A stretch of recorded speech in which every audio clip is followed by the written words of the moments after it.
రోజు చింతిల్లుకుంటాను తెలువకేసి బాణం నీ కొడుకు మరణించే నన్ను క్షమించమని ముని దంపతులనడిగే అయ్యో ఎంత పాపం చేస్తివి దుర్మార్గుడా ఎంత ఘోరం చేస్తివి కఠినాత్ముడా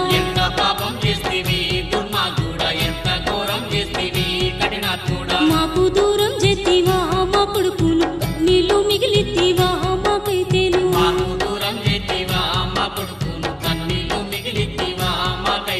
మా లెక్కను కూడా కొడుకులు దూరమయ్యి పుత్ర శోకంతోను చింతిల్లుకుంటాను మరణించేదావని శాపము పెట్టిండు